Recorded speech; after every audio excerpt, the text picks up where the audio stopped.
It's my great pleasure to introduce Dr. Pablo Martínez, to introduce him back on ICMDA webinars because he's been with us before. And empty pool syndrome. Well, the whole idea here is that you can compare your life to a swimming pool where the water is the energy, and there are two streams of water that need to occur at the same time. There's output, which is water coming out, our physical, emotional, and spiritual energy, but also input, the water coming in, which is our personal renewal and refreshment. And wherever there's more output than input, the pool gets empty little by little, causing emotional and spiritual dryness and eventually leading to burnout. So that's the basic idea. And as Christian doctors and dentists, of course, we should remember that a full life is not necessarily the same as a fruitful life, and that God created us as human beings, not human doing. So the purpose of this webinar is not making you work less, but helping you rest and renew yourself better. Dr. Pablo Martínez is a psychiatrist, and he currently works at a private practice in Barcelona in Spain. He has a wide ministry as lecturer and teacher in many European countries on topics like mind and faith, the therapeutic value of the gospel and emotional problems, or taking care of yourself, which is also the title of a book he's written. His books dealing with these issues have been translated into 16 different languages.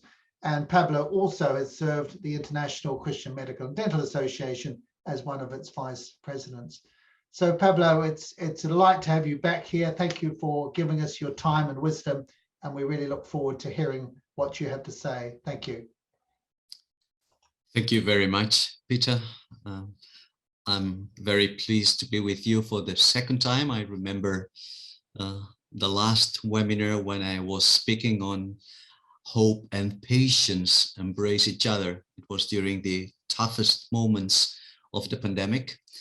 So today we're going to talk about the empty pool syndrome.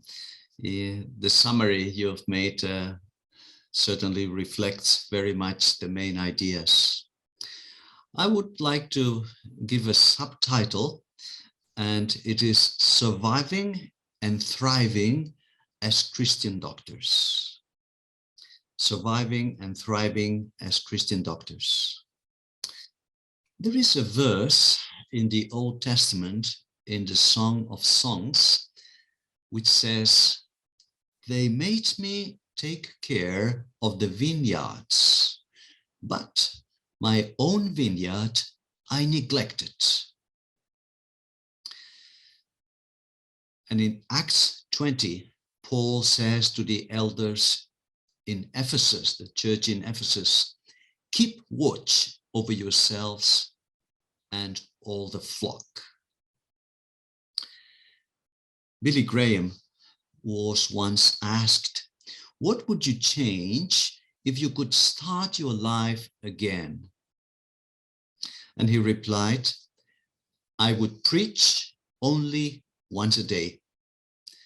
Somehow surprising, the words of this respected man of God reflect a profound and most important principle.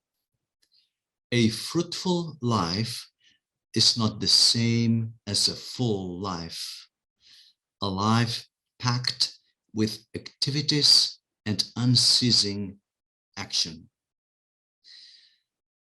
Medical doctors have a high rate of alcoholism, depression, and suicide, higher than the average.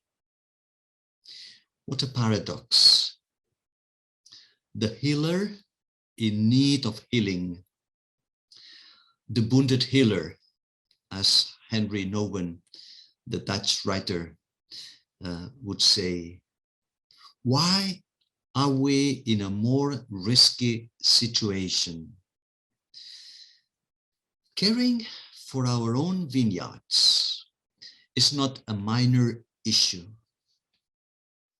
The wisdom of the Bible warns us that in the same way that a bottle of perfume can be spoiled by a dead fly. Remember the verse in Ecclesiastes chapter 10, verse 1. In the same way, neglecting the care of ourselves can bring forth major consequences. Our own life, the well-being of our family, and the quality of our ministry are at stake. Remember, the wounded healer, we need to prevent becoming patients ourselves. We are more likely to neglect the care of our vineyard when we forget God's original design for us. Which is it? God made us human beings, not human doings. God made us human beings, not human doings. This may sound obvious, but very often we behave as if we were human doings. We should remember, my dear colleagues, that our identity and value before God come primarily from who we are, not from what we do. Our identity and value comes before from whom we are, not from what we do. This divine design includes a balance between working and resting, giving and receiving. Now, if this balance is broken, we are in danger of making a mistake that has ruined the ministry of not a few Christian doctors and leaders. Which is this mistake? Caring for the vineyards of others while we neglect our own vineyards. So a word of caution and a word of encouragement in our webinar today. So let's remember that we are not human doings, but human beings. After many years of counseling as a professional psychiatrist, counseling Christian workers and Christian doctors, quite a number of my patients are medical doctors, I have come to a conclusion similar to Billy Graham's. The problem is not working too much, but resting, renewing ourselves too little. The problem is not working too much, but renewing ourselves too little. My goal in this webinar, therefore, is not to make you work less. This is not my purpose, making you work less, but to help you rest more and renew yourself better. We have to remember that exhaustion does not make us more holy. An exhausted Christian doctor is not a holier doctor. We tend to believe that the more we give ourselves, quantity of time, energy, etc., the more holy we are. No, quantity per se does not make us more spiritual or better doctors. In 2 Corinthians chapters 8 and 9, we discover an important principle on giving, offering, and self-giving. Let's remember this principle where the Apostle Paul devotes 2 chapters on this issue. Generosity is primarily measured by the attitude and the purpose for which we do things. Notice how Paul is impressed by and praises the spirit behind the self-giving of the churches in Macedonia. He praises their attitude. And I quote now literally, "You are welled up in rich generosity because you gave yourselves, first of all, to the Lord." Giving yourselves, first of all, to the Lord. Therefore, a generous, self-giving life does not imply a masochist spirit that leads us to exhaustion. Great zeal for our work, great zeal for the Lord does not mean, at least necessarily, great stress for us. Great zeal does not imply necessarily great stress. Exceptionally, in short periods of time, this may be so, but not as a long-term lifestyle, because this is not God's will. The Scottish preacher Robert Murray McCheyne, young Scottish minister, lay dying at the age of 29, turned to a friend and said, "God gave me a message to deliver and a horse to ride. Now I have killed the horse, so I cannot deliver the message." I think we as Christian doctors should remember that in our practice we can fall in the same mistake, killing the horse, neglecting our vineyard. So this leads us, after this introduction, that was all about the introduction, let's consider 3 questions this afternoon. First of all, has to do with our title, Empty Pool Syndrome. What is the empty pool syndrome? As Peter read in the introduction,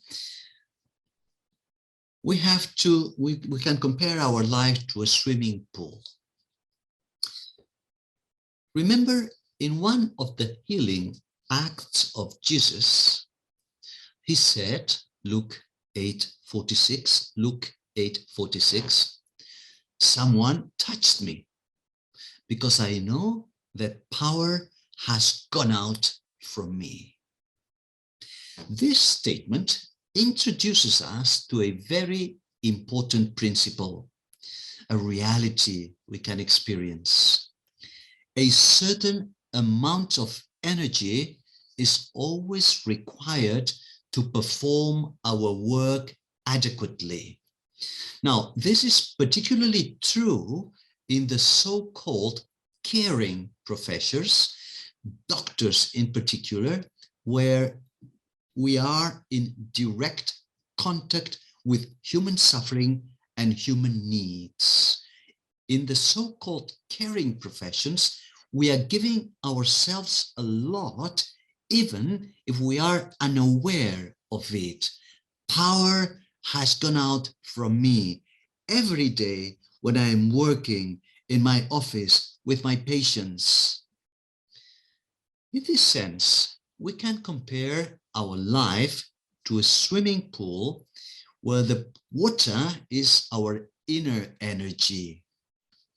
2 streams of water need to occur at the same time.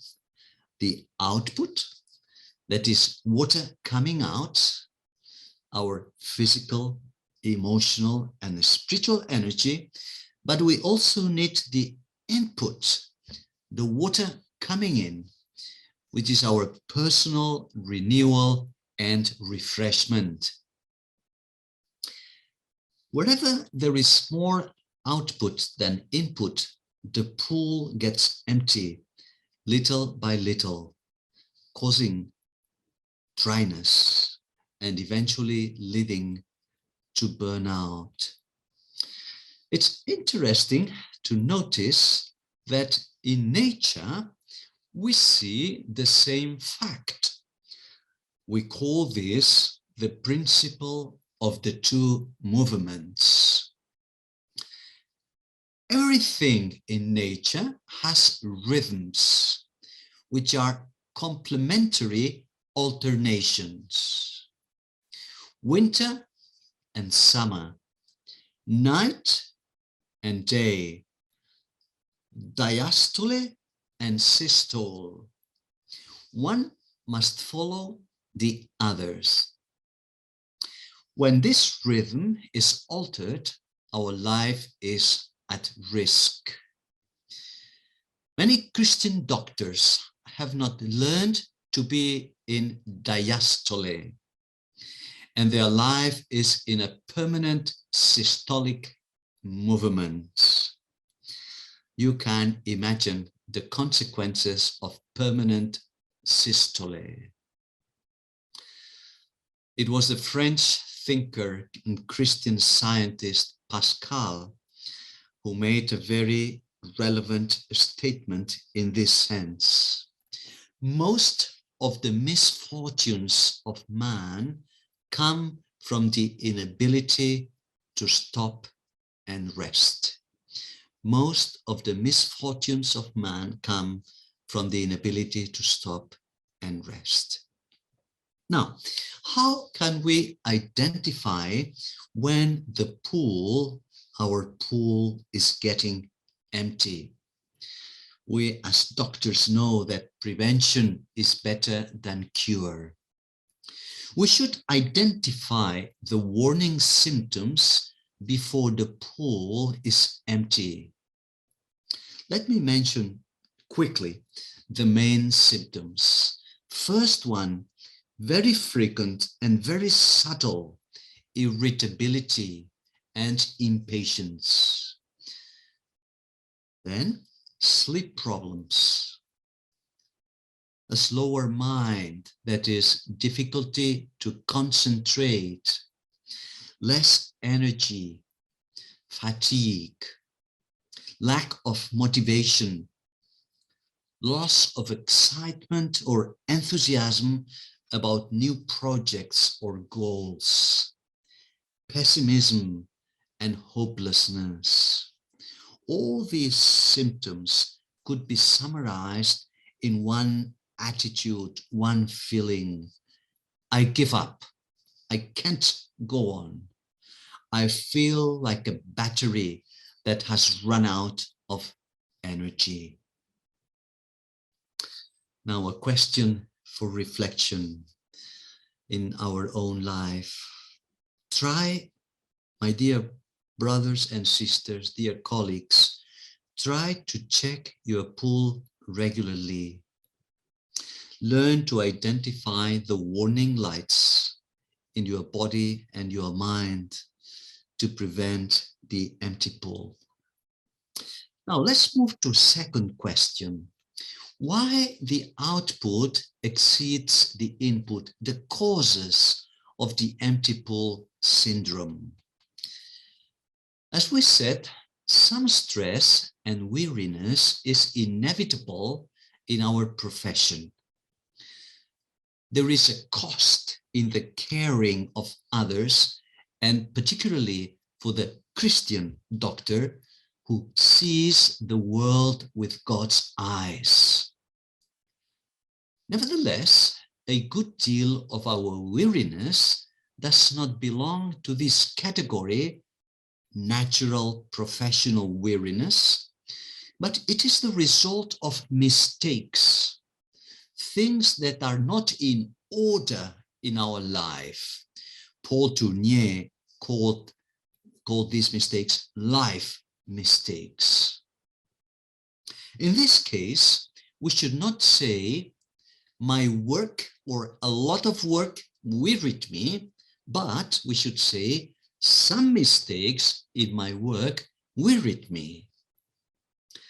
For these doctors, chronic stress is a sign, a warning light of a deeper problem whose treatment does not lie in changing outside circumstances, the circumstances around, but in correcting our mistakes inside.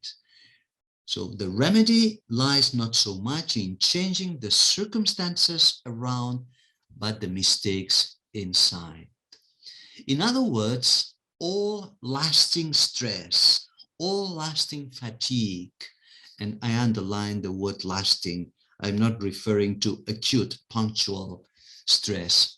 All lasting fatigue is a sign, and we need to understand its meaning, the message behind it. So the origin of weariness and dryness may sometimes lie outside ourselves, but its prevention and treatment is always inside us. So let's review briefly the causes, the main causes of the empty pool syndrome. This is my second point this afternoon. First of all, I would like to mention three causes. First of all, perfectionism. Perfectionism. I call this the mistake of perfecting ourselves to death.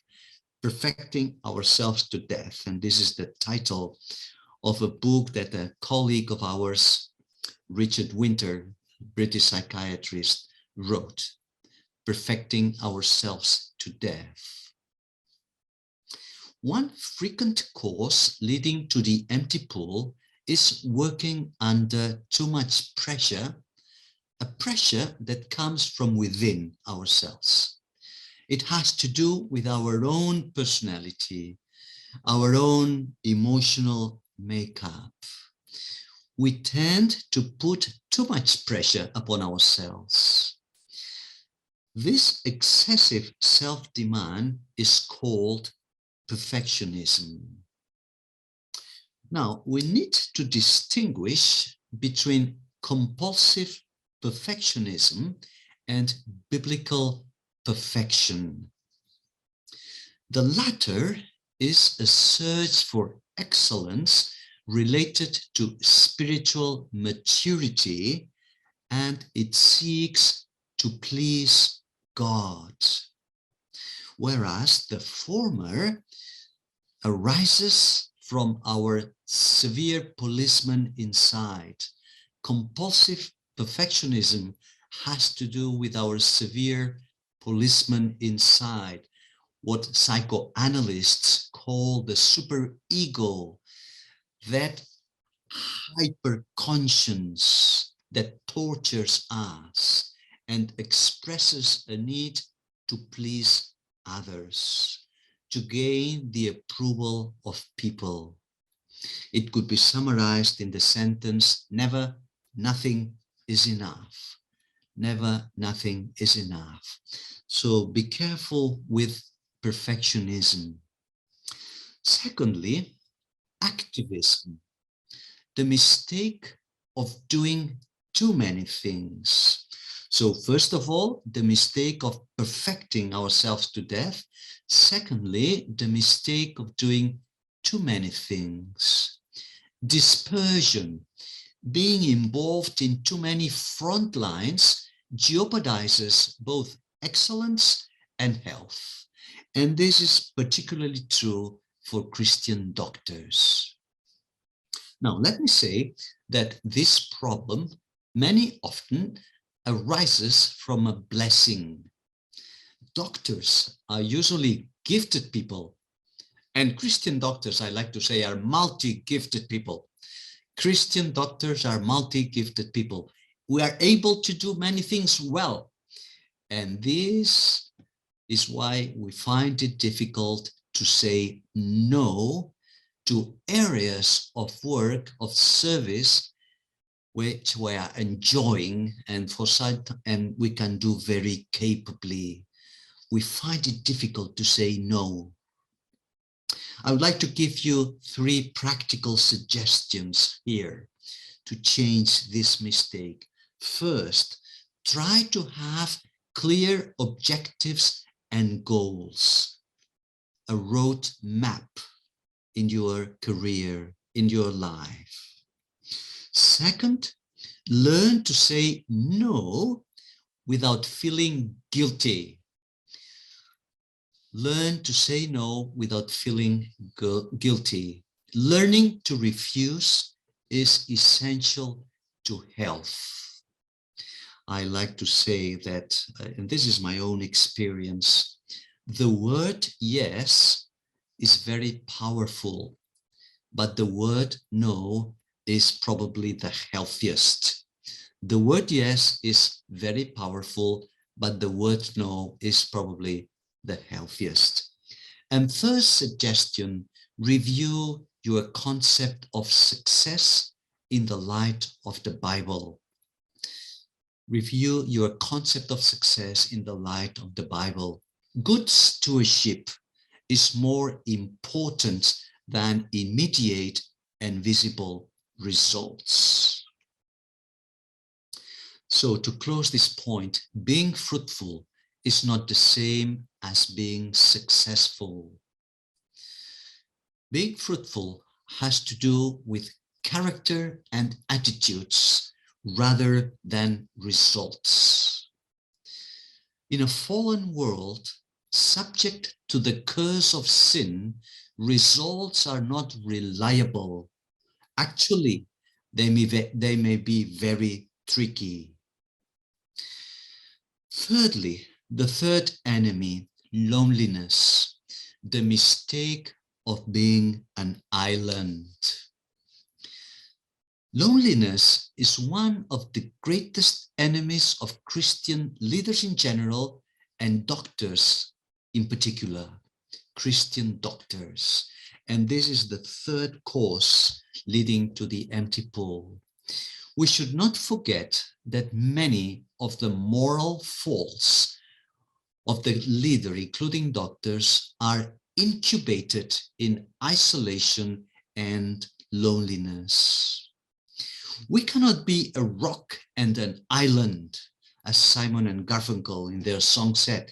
We cannot be a rock and an island at the same time because, as they said, silence, loneliness, like a cancer, grows. Silence and loneliness, like a cancer, grow. If we want to be a rock, we cannot be an island. Isolation weakens us as Christian doctors in many ways and contributes to drain our energies. So a practical suggestion here. We need to build up personal support and accountability relationships. Let me be very practical here. I earnestly recommend you to create a small group of 2 or 3 persons and meet with them once or twice a year. I remember John Stott referring to the immense value of his own small group of support. He called them Advisory Group of Elders, AGE. These small structures, 2 or 3 people, became incredibly valuable to prevent both burnout and moral fall. When we can share and discuss our burdens, our problems, our priorities, we feel supported, and at the same time, we make ourselves accountable. I like to call this the divine triangle. The divine triangle is sharing, accountability, and support. Sharing, accountability, and support. In contrast with the devil's triangle, loneliness, isolation, and individualism. Sharing, accountability, and support versus loneliness, isolation, and individualism. So let me emphasize the importance of building up, creating a small personal advisory accountability group. Choose 2 or 3 people who can help you take care of your own vineyards. Now, our third and last question this afternoon, and I will devote about 5-6 minutes to this point, and we close. Duties in the garden. We have seen the empty pool. We have seen the causes of the empty pool.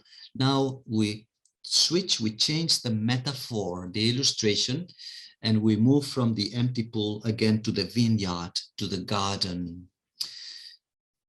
If you do not want to neglect your garden, remember the verse in the Song of Songs, some tasks are needed.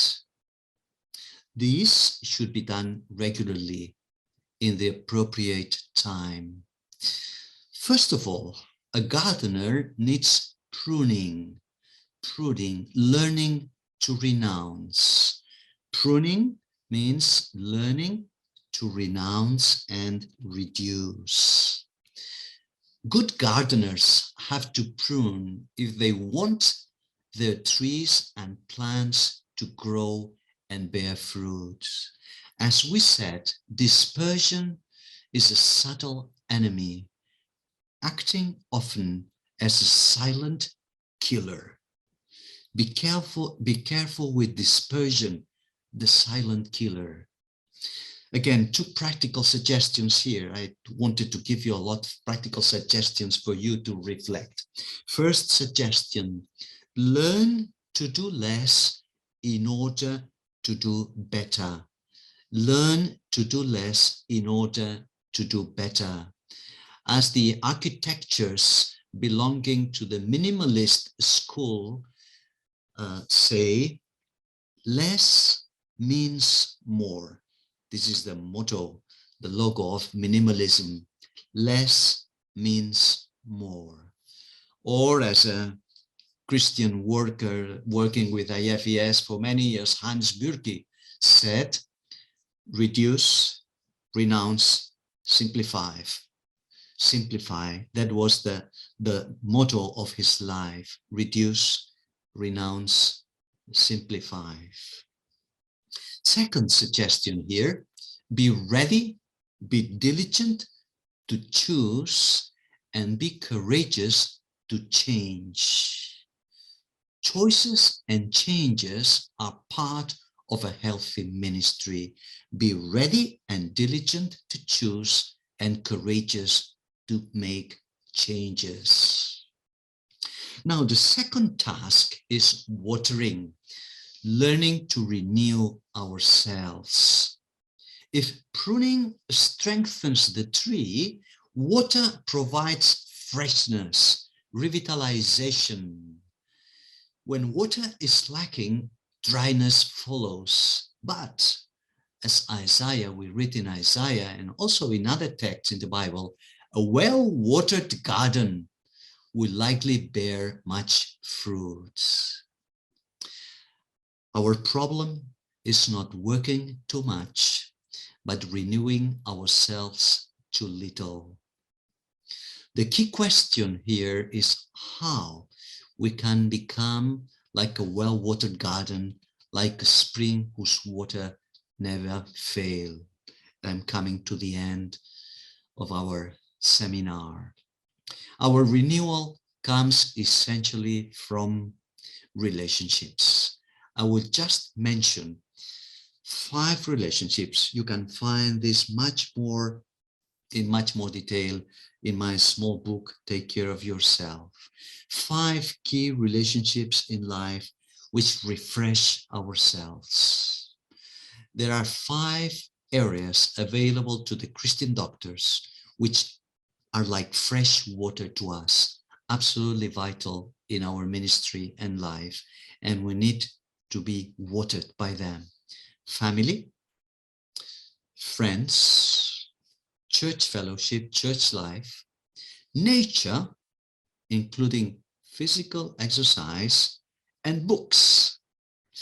Books, family, friends, church life, nature, and books. 5 key relationships that water our life. But paramount for our renewal is the relationship with Jesus Christ, the spring of water welling up to eternal life. Jesus, the living water.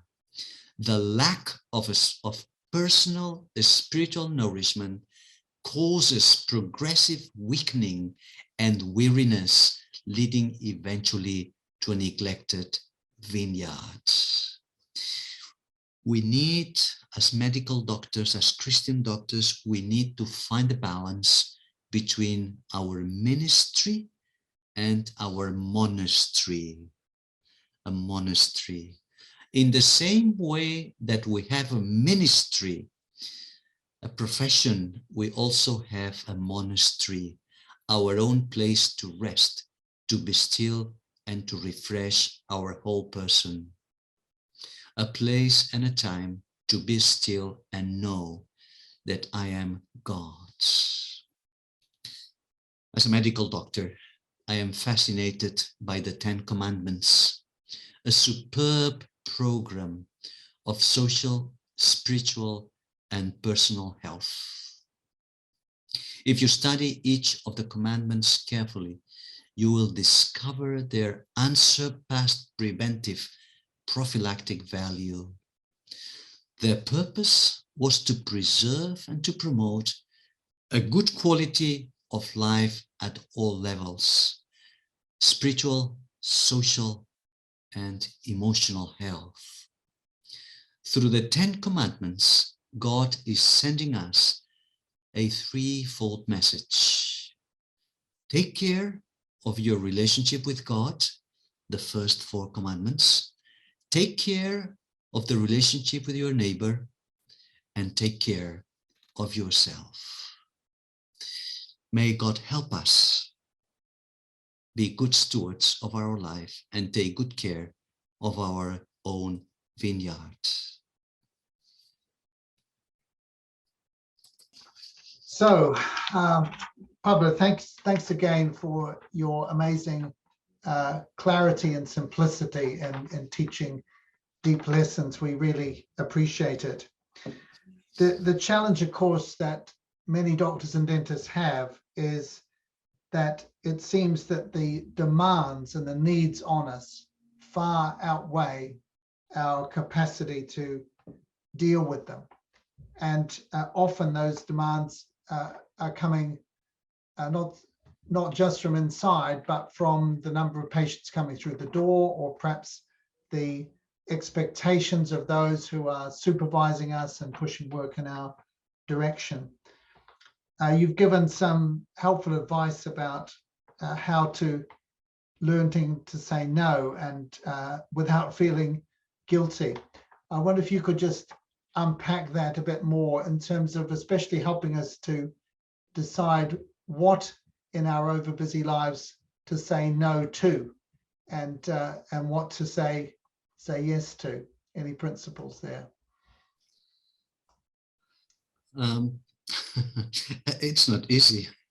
It's not I cannot have a simple answer. But there are certainly some keys that help us. Again, the example of Jesus can be our model, our framework. Jesus had a clear goal, a general goal in his life, and then clear objectives in every different step. This is what I called a road map, helping us run the race of life. I think it will help us a lot to say no when we have this clear goals and objectives map. Because otherwise we get lost in the way. Let me give you one example of my own personal life.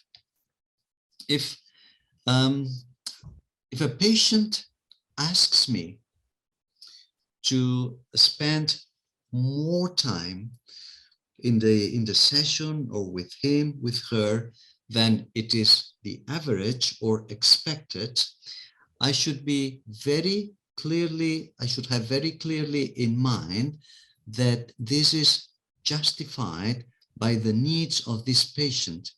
Otherwise, we have to stick to the assigned time. Otherwise, we would be totally swallowed, destroyed by the demands of people.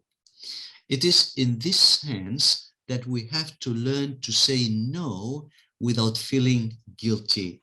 Because in the caring professions, because people, many of them are affected by all kinds of suffering, the needs are endless. The needs are endless, and our resources are not endless. We have limited resources. So there is a point when we have to stop. And that will be much easier when we have this clear map in our mind. This is why I thought it was very important to avoid dispersion and have these clear objectives and purposes. Again, this is not a simple answer, and there is always tension in our life, because the life of faith is a life of tension ultimately. So we should be ready to say no, and at the same time we should ready to be flexible, but always having in mind our map road. Thank you. So a really clear set of objectives and priorities is so important. You talked about the danger from the book of Ecclesiastes of neglecting one's own vineyard while caring for the vineyards of others.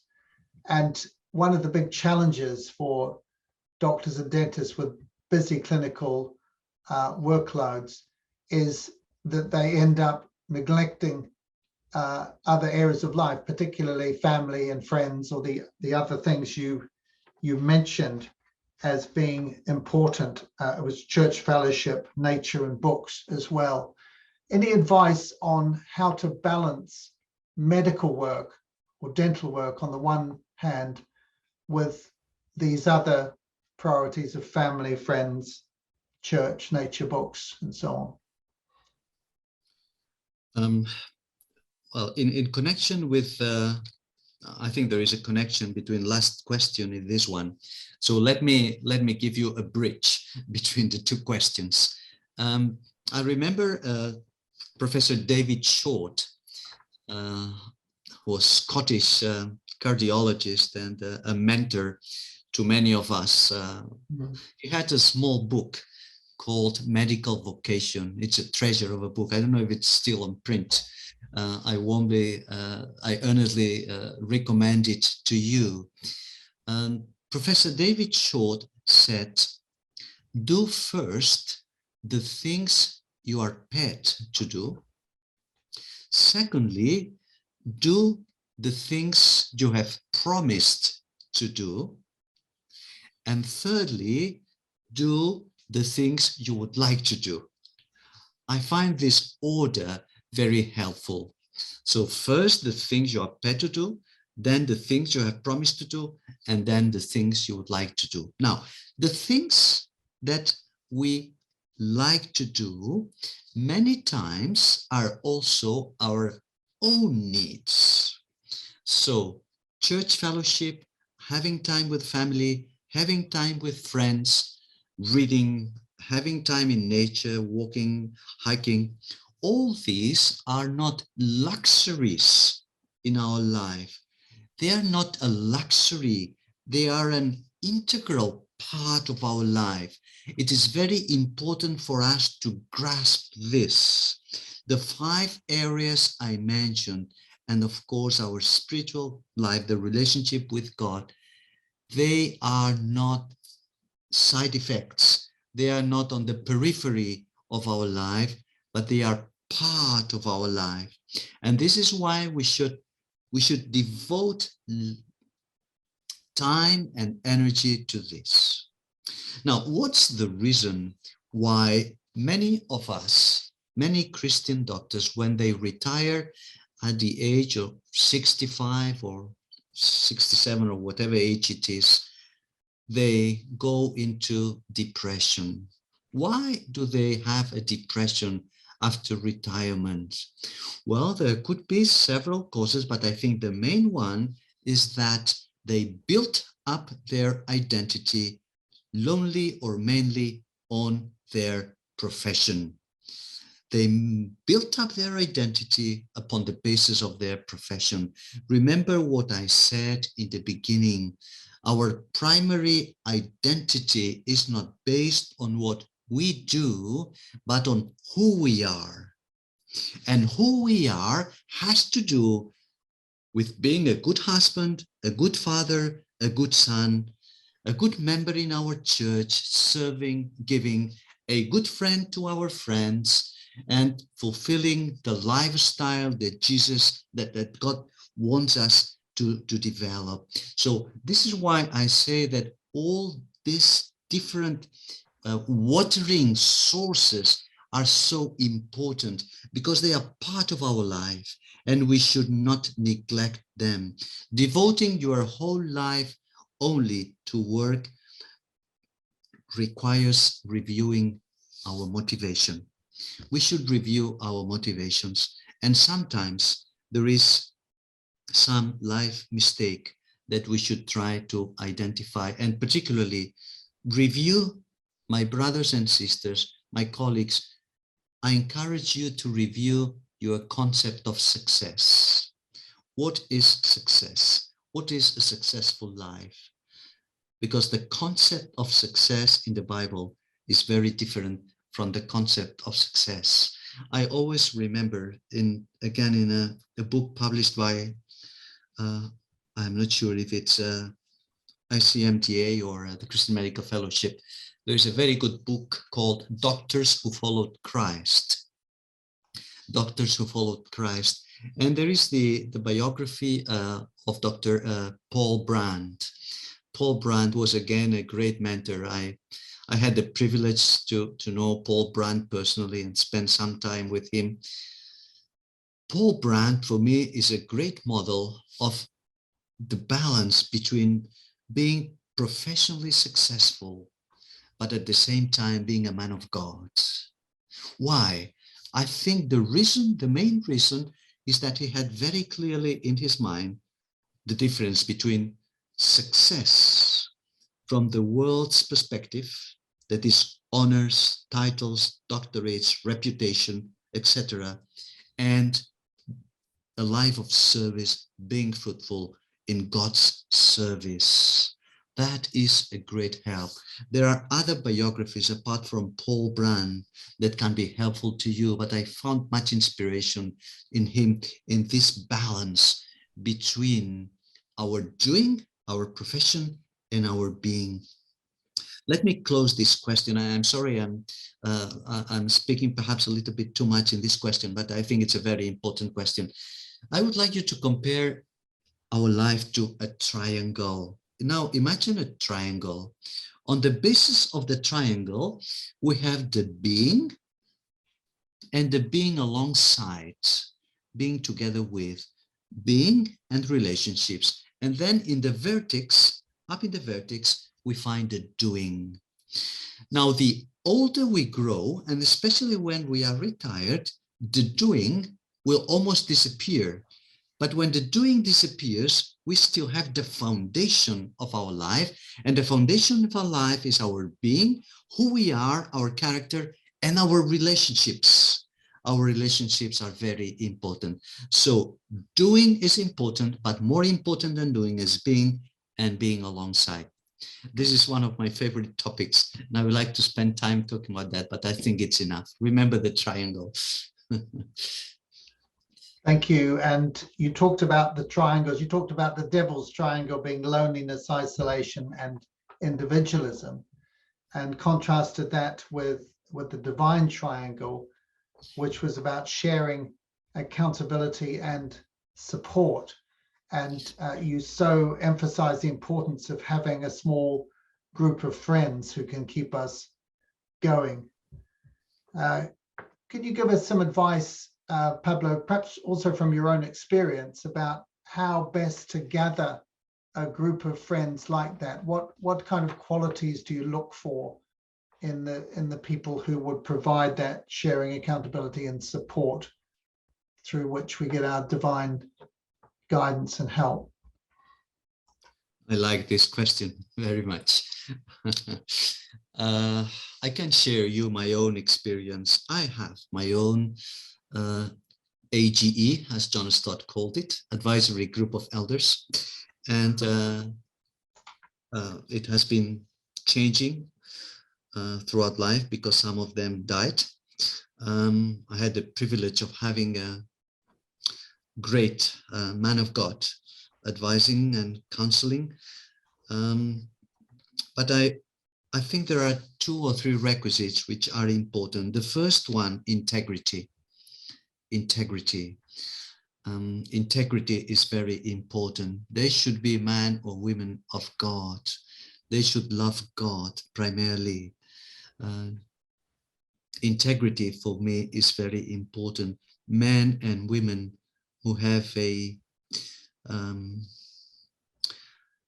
I would say, outstanding is not the word, who can be a torch, a light for others because of their witness. Integrity is very important. Now, secondly, I think it's important to have more senior people, people who are a little bit older than we are. Now, if we are 70, this can be more difficult, but especially for young doctors, I think it's important to have people who are about 5, 10, 15 years older than us, because we all learn from mistakes. We all learn from mistakes, and mistakes can be a great encouragement. Making a mistake can be the starting point for progress, and the mistakes of others can be a help. So these people probably have made more mistakes than we have, and they can teach us from their mistakes. And thirdly, I would say that if possible, try in this group of 2 or 3, at least one of them should be not a medical doctor, apart from your profession, because this gives objectivity, helps us to be more objective. And if possible, someone who knows well our circumstances, our surrounding, the way we are, the way we live, our church, who are well acquainted with our circumstances, with our, in a small world where we live. I think this is also important because this gives them more objectivity too. I could say more things, but I would say these are the 3 elements I sought in these people. Pablo, you've written a very perceptive book on personality and prayer, making the point that we all have different personalities and that our prayer lives may vary depending on what kind of personality we are. And I wanted to ask you a related question about methods of renewal, ways of refreshing ourselves. Are there personality differences in this between people, and how do we discover what are our best personal means of renewal that might not be the same thing that help others? Yes, indeed. Yeah, again, thank you for this question. It's a very good question. As I wrote on this in my book, Praying with the Grain. In the book, I follow basically the pattern of typological, different types that Jung follows. We don't agree with Jung in some things, but he made some good insights. And Jung says there are 4 main types of people: the thinking type, the feeling type, the sensation or sensorial type, and the intuitive type. And we are all different, and there is always a predominant type in each one of us. Now, these types certainly influence in the way we renew ourselves, because at the same time we can be introvert and extrovert. So, for example, let me take my own situation. I am an introvert and thinking, feeling type. So my way of refreshing myself will be certainly different from an extrovert sensorial time who is very fond of outdoor activities and finds renewal much more in being with people. The extrovert renews energy being with people. The introvert renews energy more in the monastery on his own or her own. We can notice, for example, in a meeting or in a party, in a birthday party, who is an extrovert and who is an introvert by the way we keep reacting. The introvert gets more and more tired as the party goes on. The extrovert gets more and more lively as the party goes on. So we have different ways of refreshing ourselves.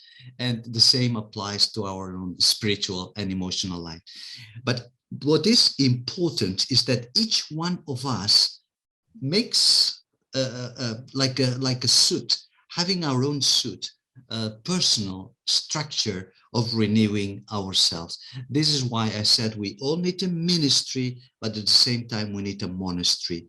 A monastery not in the literal sense, but a time to refresh and to renew.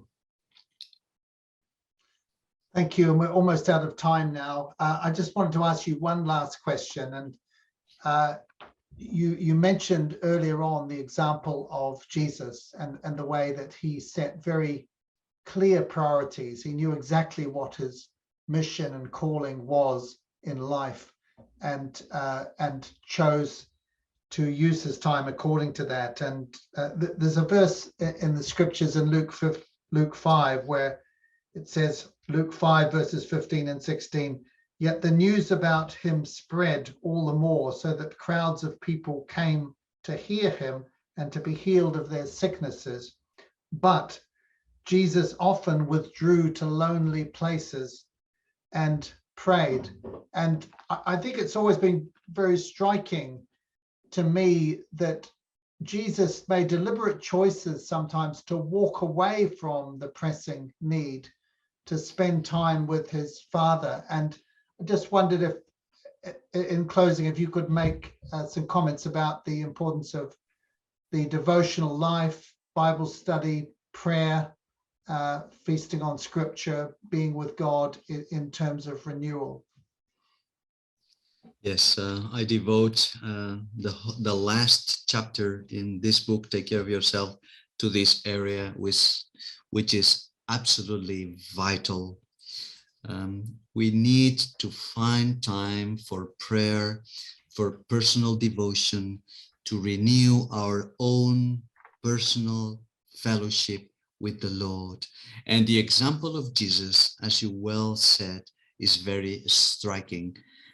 The busiest he was, the more he needed to go away, to withdraw and have a time in loneliness, fellowship with the Father.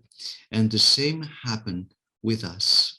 It's only in fellowship with God that we will be able to discern our priorities and to make our decisions properly. We should not forget that the Holy Spirit guides us and helps us in our weakness. So we need a constant dependence on God and his guidance to know every day what to do, what to refuse, where to go, where not to go. So this constant dependence on the will of God is only achieved through fellowship with the Lord in prayer and through the word, through scriptures. This is why I think it's an excellent way to close by saying that prayer and meditation are absolutely vital for our survival as Christian doctors. The more we neglect prayer and devotional time, the weaker we will become. So in a more risky situation, and the other way around.